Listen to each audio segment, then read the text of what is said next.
More on the Woolwich attack, and let's join MP George Galloway. He's there in London. Mr. Galloway, in a recent tweet, you compared the Woolwich attackers with UK-sponsored Syrian rebels. What do you mean by that? Well, this was a grotesque and sickening act of murder involving either the attempt or the successful beheading of someone by fanatic extremists. The sort of thing that happens in Syria every day, except sometimes they even cut out the heart and the liver of the deceased and eat it on video for the entertainment of their brothers in the barracks afterwards. And Britain is helping to pay for that sickening barbarism in Syria. But when it comes close to home, happens on our own streets by the same kind of people. These people, influenced by the Al-Qaeda mindset, are exactly the same kind of people that we are paying for, arming, giving all kinds of war material and agitating to give them more in Syria.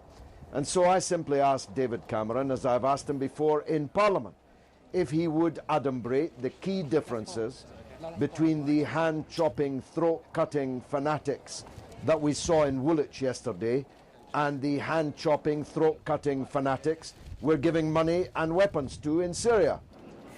The London Mayor, Boris Johnson, he said it is wrong to blame UK foreign policy for this, so you would clearly disagree with that. And would you say that if we did pull out the troops from Afghanistan, we wouldn't get those sort of incidents again? Well, Britain has been helping to radicalise these extremist fanatics for a very long time, with its support for Israel in its crimes against the Palestinian people, with its participation in US invasions and occupations of Muslim countries. We have spawned across the world maybe tens, maybe hundreds of millions of radicalized Muslims, fanaticized by the injustice and the double standards of Western policy towards the Muslim world.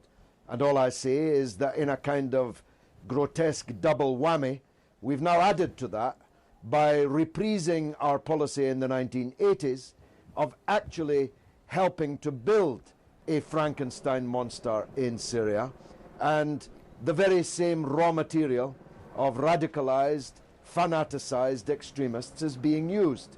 And it came back to haunt the United States, Spain and Britain and many other places after the Afghan experience, when we built the first Frankenstein monster.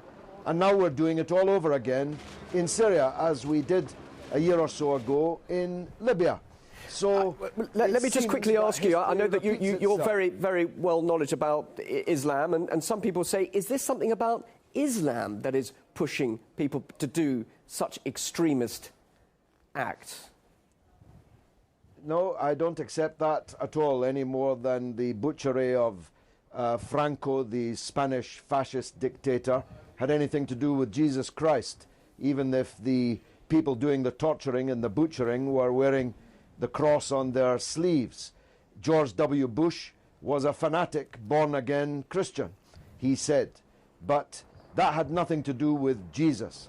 So I don't accept that at all. What is the case is that in Palestine, in Iraq, in Afghanistan, over this last decade and more, much more in the case of Palestine, Western complicity in murder and mayhem and misery in the Muslim world has generated extremism and fanaticism. So why, Mr. Galloway, do we see, if you're saying it's UK and US policy abroad, why are we seeing then this homegrown terrorism from these two suspects in Woolwich? They were brought up in the UK, they were educated in the UK. That's not coming from abroad, is it? Well, they told you, didn't they? To video, I assume your viewers have seen it or at least read about it. They told you why they committed this grotesque and sickening act yesterday.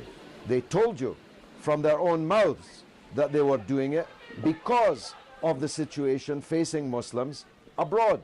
I see no reason to disbelieve them. The crime, the sin is that the young man who paid with his blood, just like on 7/7 when more than 50 British people paid with their lives and hundreds with their blood, maimed and wounded, ruined forever, was that innocent people were being punished for the crimes of guilty people. And that's a crime in any language, it's a sin in any religion. MP George Galloway, live in London. Really interesting to hear your thoughts and your perspective. Thank you for your time here on RT. Welcome. Well, the